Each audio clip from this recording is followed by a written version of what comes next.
Welcome to the Sleepy G Show. I am the host with the most. My name is Gomez. And today I have a special guest, Steve Flythe on the Fly podcast. Steve, how are you today, buddy? Doing good, bud. How are you doing? I am chilling like always, my friend. Chilling. Great to It's a be here, bud. Well, it's good to see you, Steve. I know we've been having a lot of conversations during Playlist Wars days. Yeah. And here we are today. And we got an exciting one tonight. I think it is exciting. I definitely here. I've been waiting for this for a long time. So what we're here for tonight is talk about History of the World Part 2, the previews that we've seen on YouTube and TV, but also we're going to talk about History of the World Part 1, which is pretty much a lot of people's favorite movies. Mel Brooks. We said before the show started, we talked and we just said the man's 96 years old. And he's still doing it. And he's still doing it. 96 years old.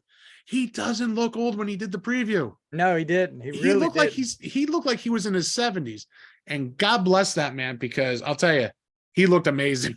Yeah. And to be doing, and I mean, he's actually in the movie. So I mean, oh yeah, again, he's got to replace some of his roles in some of his classic lines. Gosh, and look at all the great movies he's done in the past. I mean, I think the first Mel Brooks movie I remember seeing as a kid, because we only had, back in the day, I'm from a really small town. We had 3 channels. You had an antenna, you had 3 channels. And CBS played, I remember as a kid, High Anxiety. And oh my gosh, I laughed so hard at that movie. And then I ended up, the book was at my library at school. So right. I got it and I read the book. I was like, who in the world, not on a top 10 bestseller list. You read High Anxiety and watch the movie.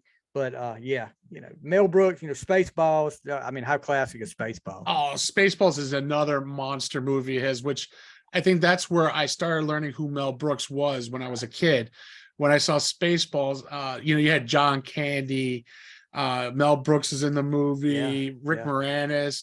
Rick Moranis was awesome. Mortimer Jones from Police Academy making those sounds. You had an all-star cast in that movie again, and that's another one of his best movies.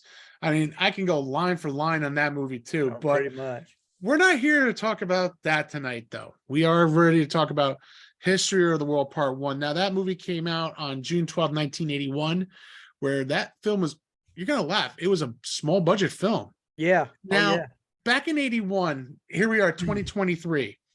So you put in $100 million of a movie, okay, at now, 100 million plus, let's just say that. Back in 81, if you put $100,000 in a movie, probably, it's a huge budget at that point in 1981. But it was a huge box office hit. It actually did $31.7 million. So it just went past what it was supposed to do, that they predicted it. And I'll tell you, it's hilarious. Mel Brooks directed it. He directed, he wrote it, he produced it, and man, did he star in it. But in the 80s, he had an all-star lineup. I mean, we're going to go through that. We're going to go through every part of the movie, and then we're going to talk a little bit of part 2. And part 2 now you're in 2023, and let me tell you something. There's some funny characters. I'm kind of curious how this is going to work. Now, the only difference is that I noticed now, because I was looking at it and I didn't realize it's a series. Yeah. So it's going to stream on Hulu. Hulu, if you're hearing me, I'm plugging you in. But from what I'm hearing, it's a series. It's an 8-part series, so it's not a full movie. No. So now it gets you kind of wondering, like, what the heck? Because we watched an hour and a half of History of the World Part 1. Now we're doing an hour each series. But I think from what the times are, you had Wanda Sykes in there. Yeah. There's a couple funny things, but we're going to talk about that later. But let's get into History of the World Part 1. Let's really get into this one. Now, Mel Brooks starred in it, wrote it, did everything. When you're looking at the movie, the first events that happen is the Stone Age. Okay. There's one of my favorite scenes in that part. The guy with the woman clubs her. You can't go wrong with that. But one of my favorite scenes is The first artist, when the guy, Oh yes, the caveman is scratching up on the wall. Then you have the first critic, and critic. he pisses all over it. That was one of my favorite scenes in that particular Stone Age film. But it was the way he was done. It was just so great, Yeah. you know What about the music? The music one.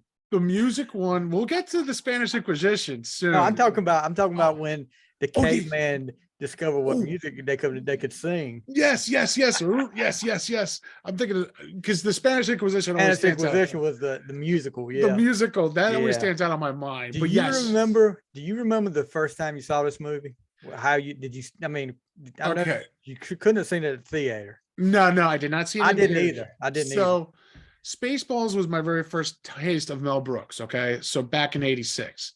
So I was kind of curious to see what other movies he made, and History of the World 1 was not rated PG; it was PG-13. Yeah. So in the '80s, as a youngin at that point, around 9 years old, I wasn't allowed to get it because my mom was very strict. I'm gonna say, Right. Mama was strict.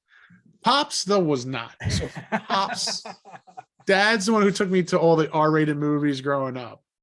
As a kid, took me to see Lethal Weapon and all that. So, but my dad rented History of the World. Now he didn't know what that was about either. I just said I want to see it. So my uncle, it was the one who saw it prior to me. So he said it was a very funny movie. It's not a movie that I might not understand. So I get it. You're 8, 9 years old. You're watching History of the World Part 1. He's right. I didn't get it. It wasn't until maybe a couple of years later. I'm going to say I'm 12 years old. Now I'm understanding slapstick a lot more, with the Police Academy movies. And I rewatched Spaceballs again and I started laughing. Now I'm getting the dumb jokes because of the Star Wars. Right. Yeah. Now I'm putting 2 plus 2 together. And as I'm learning the history of school, and you're learning history lessons, the cavemen, and then this, and now things are starting to jive. So it took me a couple years later, and then of course the Stone Age was the first scene I see, and like I said, the first thing I loved was the critic and the artist. Yeah. Because it just stands out. He just gets on top of the rock and he pisses all over it. And like he did not like his artwork. Sid Caesar was the main caveman in that. He did such a great job. A lot of people don't. I mean, at this age, if you're growing up in your 20s or 30s, you don't know who Sid Caesar was. But Sid Caesar was in a lot of great movies. I mean, he was the chief caveman. Yeah. Yes, he was. Yeah.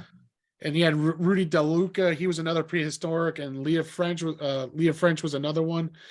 She was the prehistoric woman. Yeah. So there was a lot of 2 women in there. I think 1 or 2. So. Yeah. So, the Stone Age was a great one. Then the next scene. Let's get right into the next scene. Old Testament, where freaking Mel Brooks comes up as Moses, and he's got the commandments.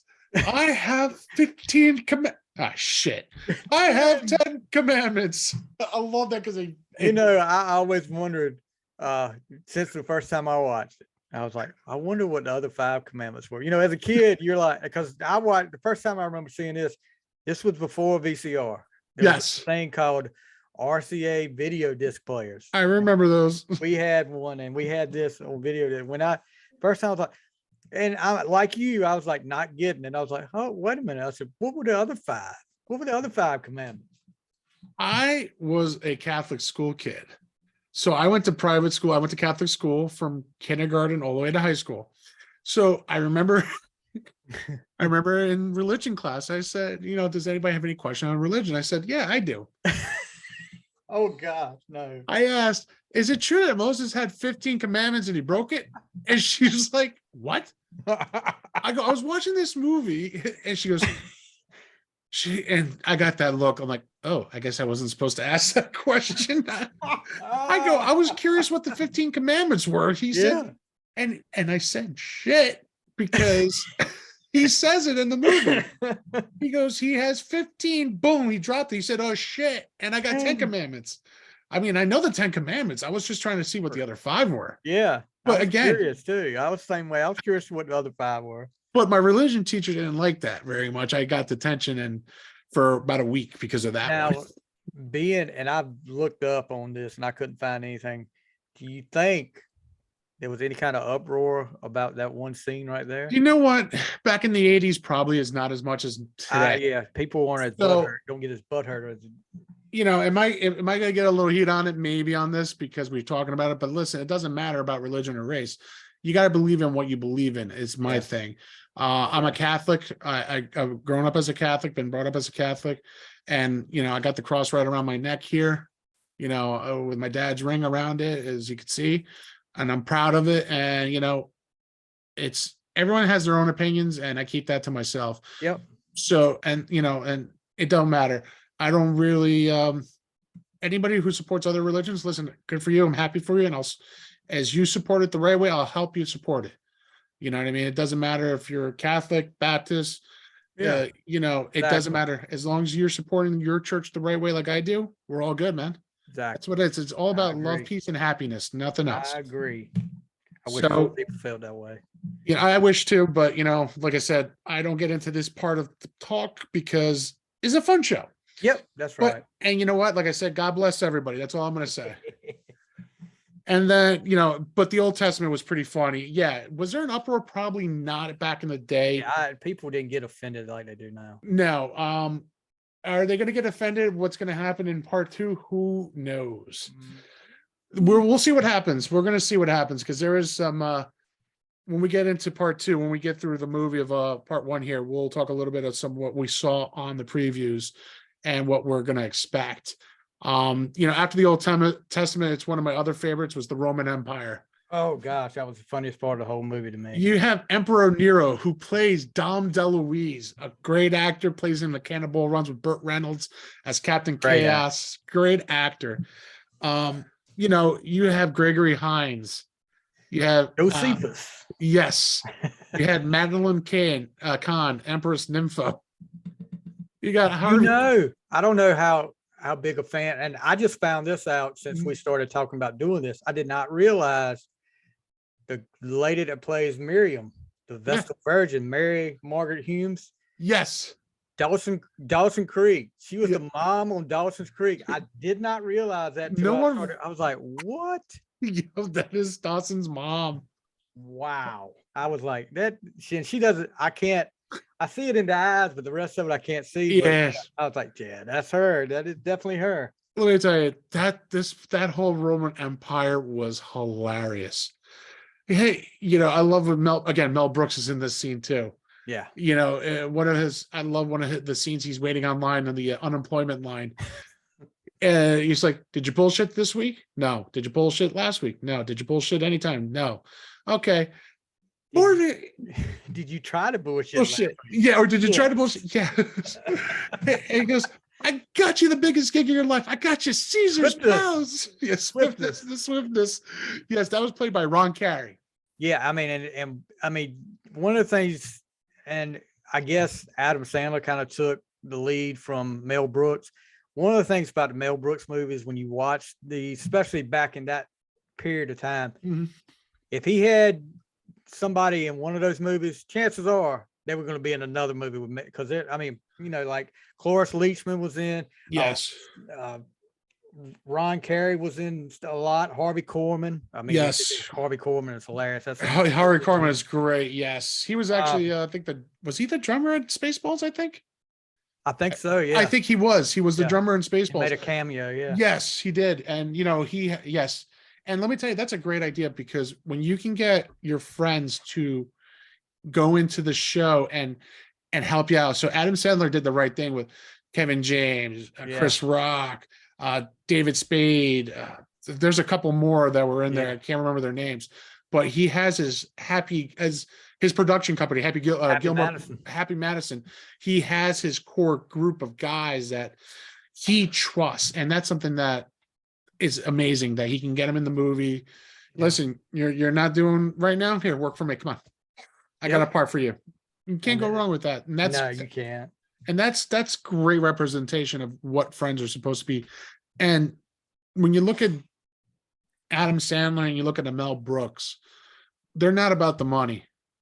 No. You know what I mean? They're about the showmanship of what they love to do. And that's something I respect highly of him. And I think Adam Sandler is doing it perfect for what our group is doing. Yep.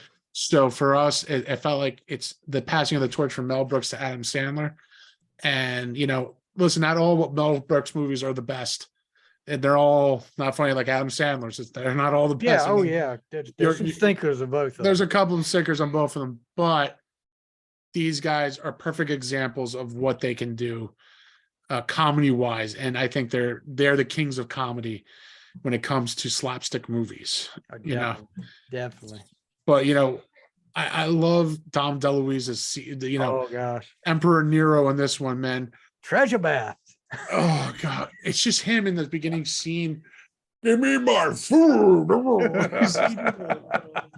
What looks to be like a huge turkey leg. Yeah.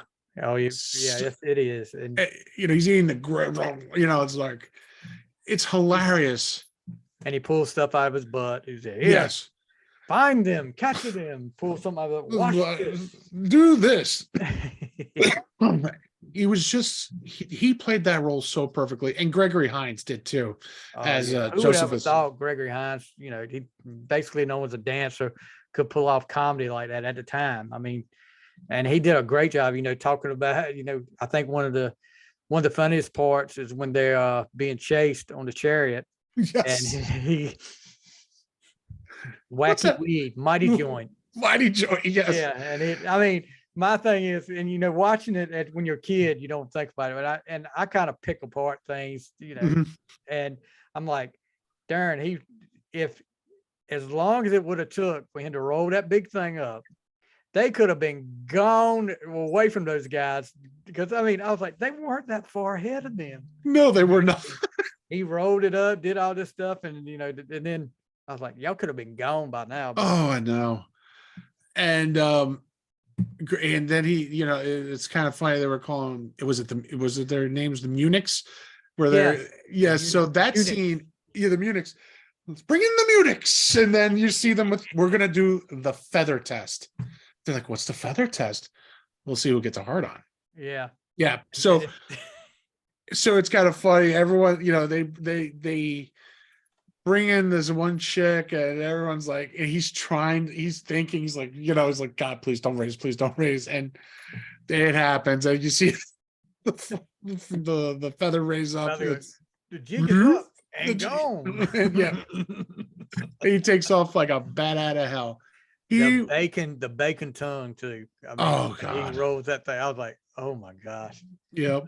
There was a great scenes in that movie, and that part too, the Roman Empire. Some of the funniest though that I enjoyed when they were doing the Roman Empire was when they were walking the streets and you're selling the stuff. The guy selling the columns, and then he looks at the guy and says, "Sir, don't touch the merchandise." Yes. And then you see Hugh Hefner. Hugh Hefner makes he makes a cameo in that. And then the guy talking about the plumbing, talking about it pipes the shit right out of your house. Yes. There's some funny stuff. That was, to me, the funniest parts of the movie was the Roman Empire. Oh yeah, without a doubt, when they're doing that. And I forgot that Hugh Hefner made the Playboy man himself. Yeah, makes it a centerfold. Yes. And he was definitely not the centerfold in this one, but no, it's just, again, the way he made the scene work and everything, just not with Hugh Hefner, but Gregory Hines. We could talk about him too and pick apart him, because Gregory Hines, again, at that time, there were not enough black actors at that time. Yeah. You had Gregory Hines, you had Richard Pryor, Danny Glover. Yeah. Not a lot of big names at that point, and he broke some barriers with movies. And one of the movies that I felt that I loved with Gregory Hines, and Sammy Davis Jr. too, I forgot. Yeah. He did a movie called Taps. So it's him tap dancing. Okay. And this is like a breakthrough movie. Like, this is what caught my attention of him, is he's actually a good tap dancer, and he has tapped with Sammy Davis Jr. And I've seen, and actually Sammy Davis Jr. was in this movie with him too. So seeing him playing a serious actor, like a role like that, was unreal. It was in the 80s. It was one of those, I would call a hidden gem movie, with him in it. It's one of those things that I didn't think I was going to like, and see him do the tap dancing, and I'm just like, wow, that's so There, cool. there was another one he did. He did serious because of course, I love. He did Running Scared with Scared. Billy Oh, Crystal. with Billy Great Crystal movie. was a great movie. But I don't know if you remember. You remember White Nights? Yes, yes, that was with the I forgot the Dale Rush. Baryshnikov. Yes, the Russian dancer Yeah. who I turned mean, actor. yeah, and the soundtrack was so good. I mean, it had the big Phil Collins song, it had a Yes. song from Shaka Khan, Mhm. The Other Side of the World, and so of course, back in the day, we were renting video VCR, so Yeah. and it was okay. I mean, it was pretty much Cold War meets tap dance, and they were trying to, I'm not going to get all into it, but No, it was no. okay. But just seeing him as that was the first time I really saw him as a serious actor, and I was like, Yeah. oh wow! So he was he He could has a couple. sing too. Yeah, he could really sing. He's actually a very good singer. Yeah, But he was mostly known for his tap dancing, yeah, especially the salute to Sammy Davis Jr. I If you go remember on that. YouTube, or even I on remember YouTube, that. that's what I was watching that too. And he's just an incredible dancer. So seeing him in this movie, in Mel Brooks's movie, doing a comedy skit before Running Scared, Yeah, if you think about it, he pulled it off very well. And God rest his soul, man, he was a great actor. he was. And it's unfortunately, some of these guys are gone, like Don DeLuise. Yeah. These are some of these actors. Harvey Korman, another great actor. Oh gosh, You know, Harvey Korman was hilarious. oh my God, All if the stuff he anybody, did with Carol Burnett and Carol Burnett, and he was in the movie Herbie Goes Bananas, which was one of my yeah. favorite Oh yeah, movies. that was one of the first ones I went to see at the theater. So for me, there's a lot of memories, with him as a great actor. I know he did a couple TV shows too. Yeah, He did everything. yeah. If anybody wants to see probably some of the funniest stuff, I mean the Carol Burnett stuff, because he would get them to break out of character all the time on that. Yeah, he would.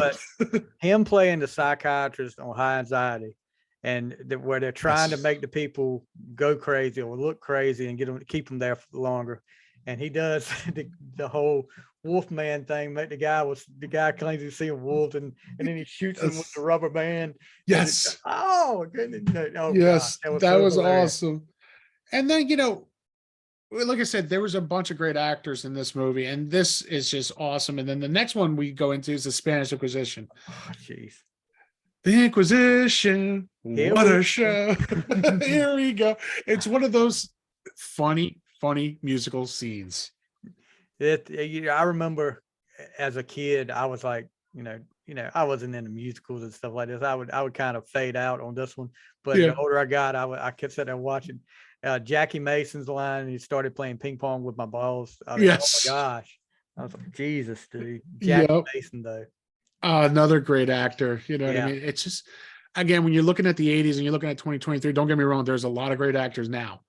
But the 70s and the early 80s and the late 80s, any time of the 80 actors who are now unfortunately are gone, were some of the best you've ever Yeah. seen.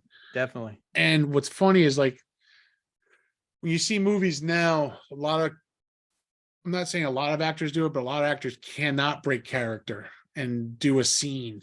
Like, I think one of my favorite actors of this day is Ryan Reynolds too. Yeah. Oh yeah. Definitely. He's one of those actors that is a full circle actor. He could break character and still make it funny. Exactly. Will Ferrell was the same way. Will Ferrell's another one. I am not a huge Will Ferrell fan. I only like a couple of movies of his. Right. Step Brothers is one of my favorites. Yeah. Elf is always up there. The Ricky Ballad, the Talladega Story, that's one of my favorites with him. And he's got a couple, like, and old school. Yeah, old school. He was hilarious, but he's got a couple of movies that I'm like, it's borderline. Yeah. But again, he's one of those actors that could break character. Daddy's Home, or the one with Mark Wahlberg. Mark Wahlberg. He's got what was the other one with Mark Wahlberg? The other guys. The other guys. Cops, yeah.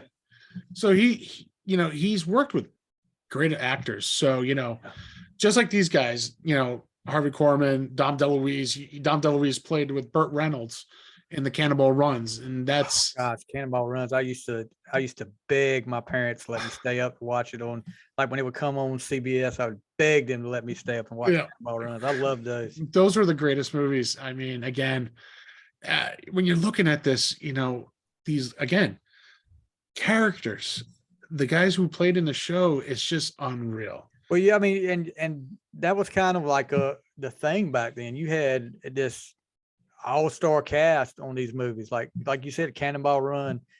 This movie, you had an all-star cast in a lot of these movies. Oh yeah, I mean, and the Spanish Inquisition. One of my favorites, the comical torture, including a spinning of Iron Maiden. Through the water torture, which is kind of funny because you're like, what? They're playing art. It's kind of funny when you're, like you said, when we were kids. I know you're a couple years older than me, but when you're a kid, you're like, that's not Iron Maiden. And as you get older, you start recognizing that you're like, whoa, Mel Brooks used Iron Maiden, which was phenomenal. You know what I mean? So it's like I said, he just did every timeline perfect in these movies. Definitely. Now, I wonder though, and I meant to ask you this earlier. Yeah. Why do you think he's one of the shortest time periods was the Old Testament? I wonder if there's any cut scenes that he had from the Old Testament that I think didn't make the cut. I think there was, because that was probably one of the, it was like not even, it was like 5 minutes, I think. Yeah. So I think it was probably a 10-minute skit, but I think something might have been there for the rumbling.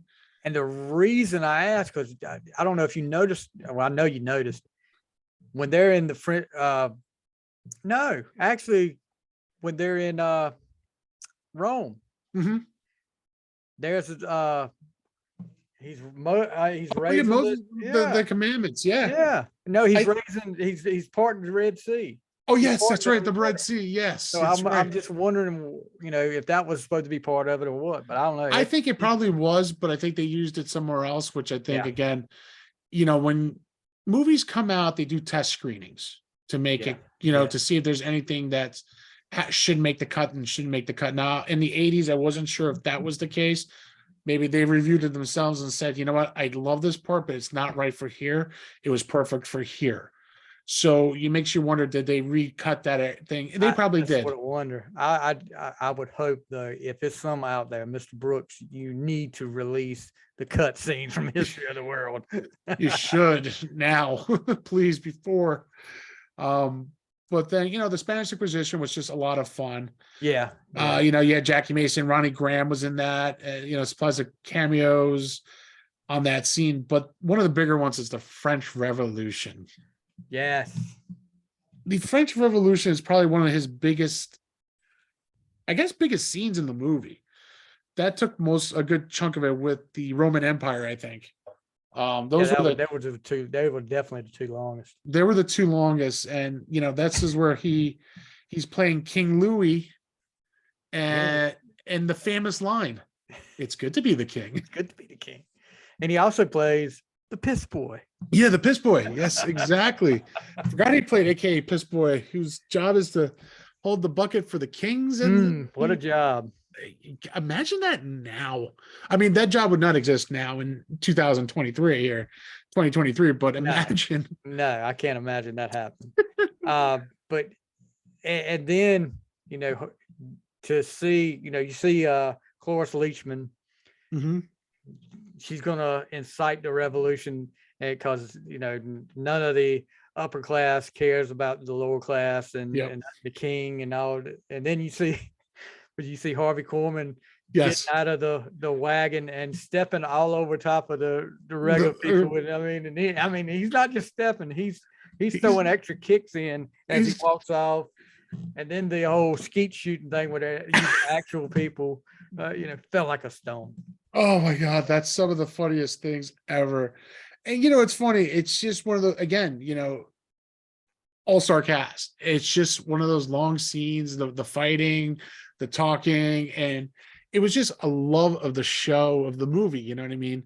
So I take History of the World Part 1 probably one of his funniest movies. Like, I would, I have three different, I love three movies for him without a doubt. One would be Robin Hood Men in Tights. Yes. That's my number 3 movie. Spaceballs is actually the number one.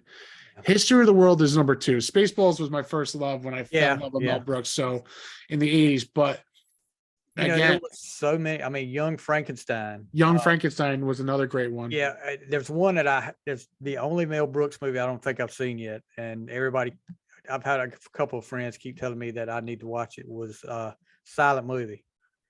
I heard I about that. have But I haven't not seen. watched. I've I have not not watched watched that it. either. I'm gonna have to check it out. But yeah, if you know Young Frankenstein, I remember watching that as a kid, and Yeah, you know he's got he had an again. all-star cast in that too. I mean, you had Gene Wilder. Yes, Gene Wilder.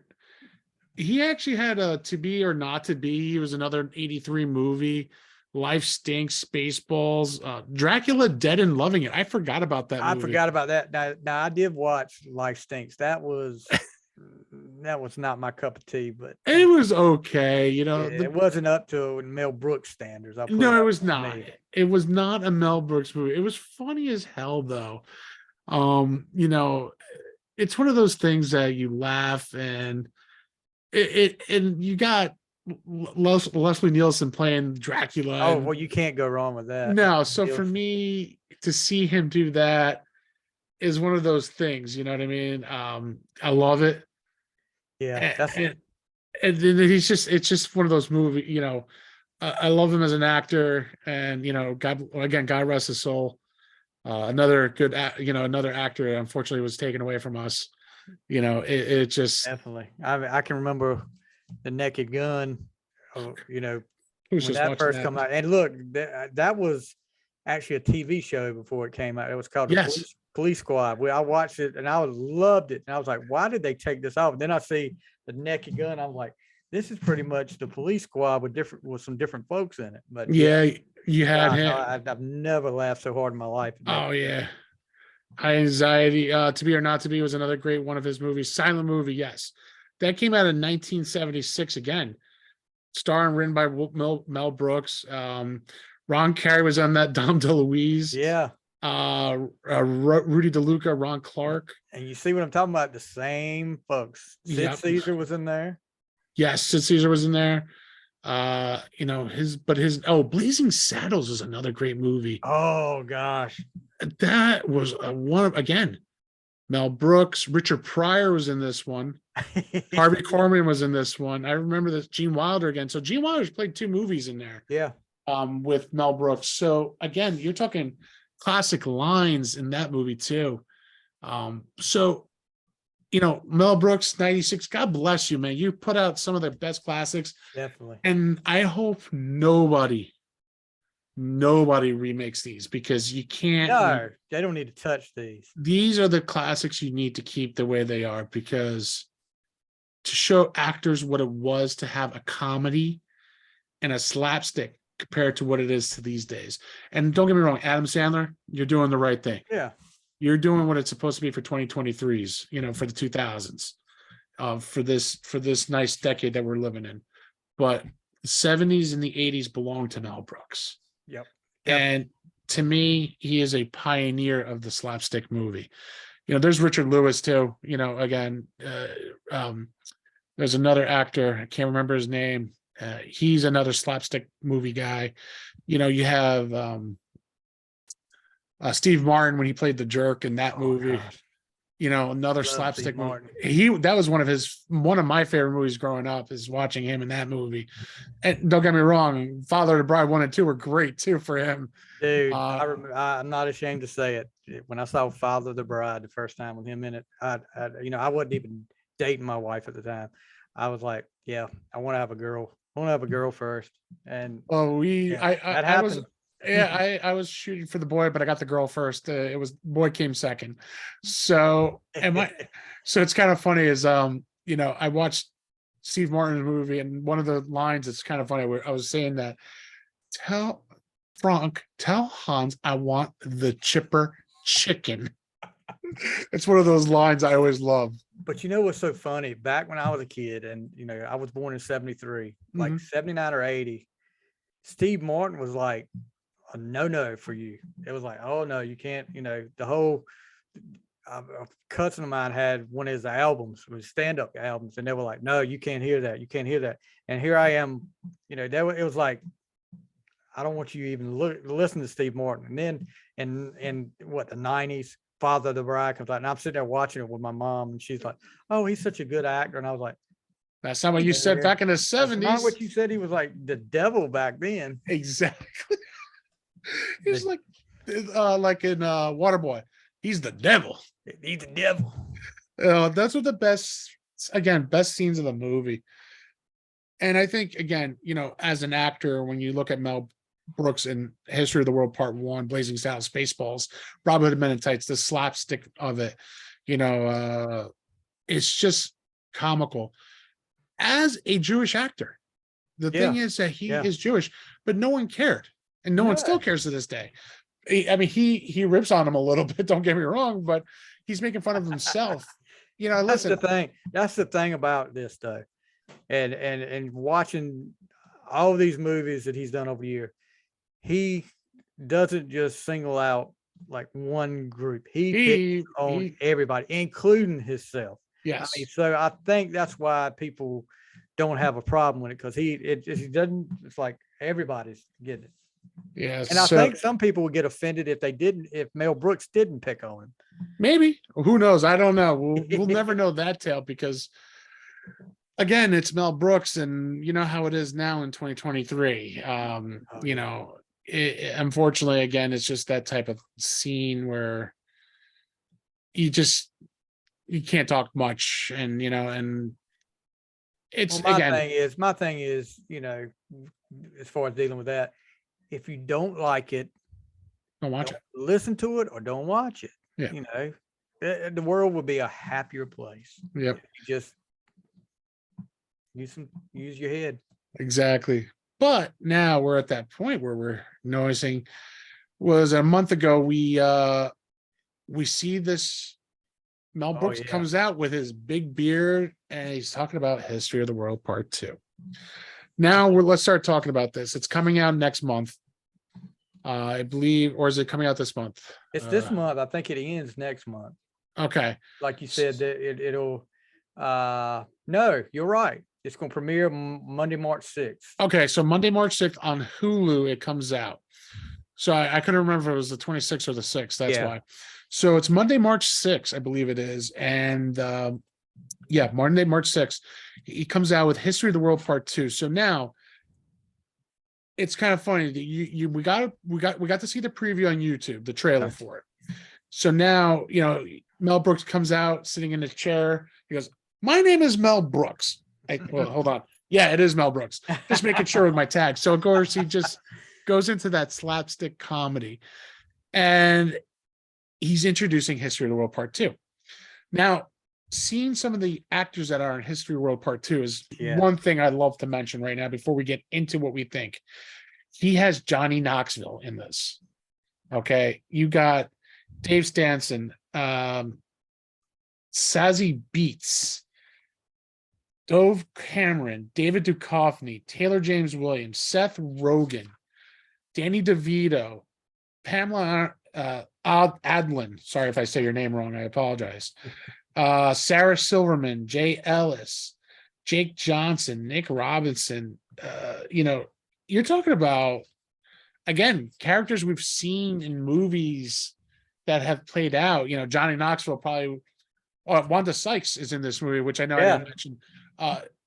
There's a lot of people in this, and it's interesting because I can't wait to see what it's about. I mean, I saw the previews. We all saw the previews. Yeah. So we see Wanda Sykes as Harriet Tubman with a gun. And what's kind of funny, I don't know if you noticed, but I noticed it. There were ATMs in the background. So it makes you wonder what she's protecting. So exactly. There's that. So the scenes are different now. So they're not the Stone Age. It's now, the Underground Railroad, Sigmund Freud, and all that. So my prediction is, I think it's an 8-episode comes out event, and 2 episodes every night that week. Yeah. So I'm kind of curious to see how he's going to go. Like, the one scene, I want to see what Johnny Knoxville does. Like, Oh yeah, that's You know, he's mainly known for doing crazy stunts in Jackass. And the one thing I know is that Johnny's getting older, man, and yeah, you can tell it. you could tell he's suffered enough. What could he He do? he's he is showing his age and showing from all that stuff, stupid stuff he did in the past. And it's kind of funny is that he's got white hair now, which is kind of weird because I remember when Jackass the show came out, and to this day, I think they're still making a Jackass movie. I think still, or Yeah. I think they made the last one. I didn't see that one yet, but I mean, these guys, Steve-O, all these guys, Well, man, look, what is the deal? And I mean, we're kind of going off subject. yeah. What is the deal with Bam now? I keep hearing he's All right. about. So Bam Margera, unfortunately, ever since Ryan Dunn has passed away in a Yeah. horrific car accident, that was his best friend, his mate. They did everything together with CKY, making the Jackass movie, Viva La Bam shows. I don't think he ever fully recovered from that. It does because he's gone downhill since. He went downhill. So when they were making the last Jackass movie, they said if you want to be in the movie, you have to take a drug and alcohol test every day to play in this movie. He did not agree to it. He's been in and out of rehab because of his mother. Steve-O, I know he was on the Steve-O podcast not too long ago. And Steve-O's like, dude, you need to get your life together. Now, here we go. Steve-O was another. Steve-O turned his life around. He turned his life around. He had problems with drugs and Definitely. stuff like that big time. And he turned his life around and he looks like he's normal, which is even his best friend from what you're talking about. But then you look at like his other best friend, Brandon Novak, too. He turned his life around. He was a big junkie. And I hate to say that, but these guys grew up in the era with the drugs were huge and the alcohol. Well, I mean, it was, and the success they had so quick, stuff was being thrown at them. Oh, yeah, without a doubt. I mean, when you look at some of the Viva La Bams and the Jackass shows, they get their stuff for free. Oh, yeah. I mean, who the hell takes up a $200,000 Lamborghini and makes a sunroof? Bam Margera and Billy Idol did. It's, unfortunately, it's just one of those sad things that we don't know if he'll ever recover. No, I mean, listen, the loss of your best friend, like your brother, it's the difficult thing. I mean, the key, guys, if you're listening to the show, don't drink and drive. No, don't do that. That's, I don't condone it. I don't even do it myself anymore. I don't even recommend you doing it. If you're drinking, give the keys to somebody else or take a cab, or now these days it's Uber. So my PSA for the day. Yeah. You know what I mean? It's not worth the drinking, the drugs, the power, the money. It's not worth that. You see other people who are perfectly normal without doing anything. Adam Sandler's one of them. Yeah. Adam Sandler's one of them. And, you don't need that stuff. So my PSA, don't do that stuff, people. It's not worth it. There's people who love you and care about you. Absolutely. But, but History of the World 2 is coming out. I'm looking, sorry, we got off topic, folks, but that's all right. This is the show. We get off topic and we talk about some other serious stuff, and we did.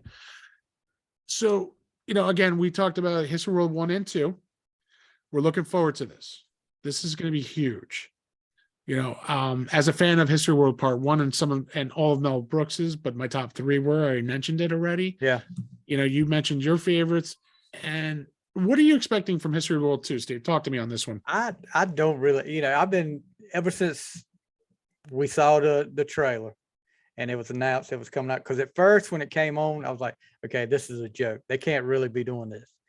I don't know what to expect from this. And that's probably what's got me more curious and more, of course, I'm excited to see it, but I'm even more excited because I don't know what he's going to do and how he's going to do this. But just looking at the trailer, one of the funniest things I saw in the trailer was Alexander Graham Bell on the phone and said, if this is really my mom, what is my last name? And the guy on the other end said Bell, and he was like, it must really be my mom then. So there's going to be some good stuff. Yeah. I don't know. I don't know what to expect, but it should be, the Sigmund Freud thing. I'm running through the I'm looking at the trailer right now, just catching up. You know, Seeing what we saw. yeah, the Harriet Tubman things up here, and she's. But I got a feeling it's gonna have a huge. It's gonna be huge, Okay. really. And why he's doing it over episodes, I don't know. I guess he's got a lot built up since 1981. I just hope some way somehow he puts Jews in space in there like he had at the end of coming on History of the World too. I was like, Yeah. "Man, that's pretty, that was, I'm a big Star Wars guy.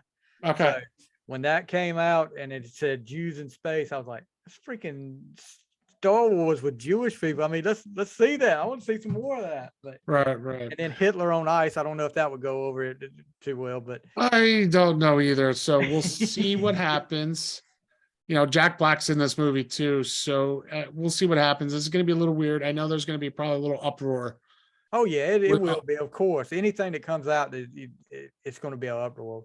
And a lot of these actors and actresses, I don't recognize the names because Yeah. I'm more of, when I watch a movie, it's got to be a new movie. It's got to be something my daughter's watching or I really look forward to, like this. Mhm. But I probably know their face, but just Yeah. looking through it, it's, oh man. They got Kubla Khan up here, Fred Armisen up here. Mhm. Yeah, and it looks like they got a World War II scene in there too. So Looks like there's going to be a lot of things. I think there's going to be a little bit of an uproar, just like you said, like as we're talking right now. There's going to be some uproars, you know what I mean? And we'll let the people just get ready Tuesday, March 7th to hear the start of it. Yeah, I I'm think sure it will be started by then. it probably will, or it'll probably be before that with this show. So we'll see what happens. So History of the World 2 comes out March 6th on Hulu, guys. Steve, thank you today. Yes, sir. Thank you for having me, bud. It's been a blast. It's been a blast, catching up a little bit on History of the World 1 and 2. And before the show we started BSing a little bit, which is great. Yeah. But listen, where can everyone find you these days now?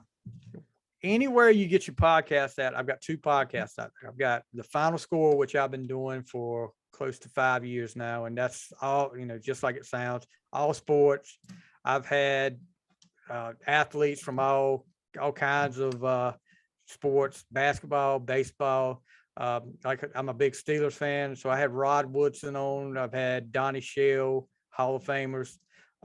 Baseball, I had Denny Nagel from the Braves. I don't know if you remember him or not. Oh, yes, I do. I've had several Carolina Tar Heel basketball players on. Matter of fact, just had this last Monday night, I had 2 on there, and that went pretty good. That's getting ready to come out this week. And then I've got On the Fly, which is music, entertainment, movies, whatever in that kind of world. And I do a weekly show most of the time with my partner Warden, and we do top 10 lists. We do interviews. We've got some upcoming country artists that over the next 4 weeks we're going to be doing interviews with guys you probably haven't heard of before, but are trying to get their foot in the door. And we're really excited about that. But it's, I'm a big Kiss fan. We do some Kiss stuff. We do a lot of 80s like rock, metal, stuff like that. Pretty much any kind of music we'll do. We just did a top 10 foreigner list, so that'll be coming out this week. But yeah, you find us on Facebook. We're on Twitter. We're on Instagram. On the Fly. Final Score. Either way, you just look it up, or you can reach me, Final Score Entertainment at gmail.com. And like I said, enjoyed the show, man. I've been wanting to get on here with you for a while since Playlist Wars. Been a big fan. Appreciate you having me on. Oh, well, listen, Steve, I appreciate you coming on. We had fun talking about History of the World 1 and 2. Now we'll see what happens in 2 weeks. Get ready. Actually, 2-3 weeks. It's going to be a great show. Yep. So for me, guys, it's Gomez from the Sleevy G Show. You can find me everywhere. So sleevygpodcast.com. You can find me on all your podcast stations and YouTube. Just type in Sleevy G Show and check out Steve on the Fly and the Final Score. Guys, thank you so much. I appreciate you coming on, and nothing but love, peace, and happiness. Good night, everybody. Later.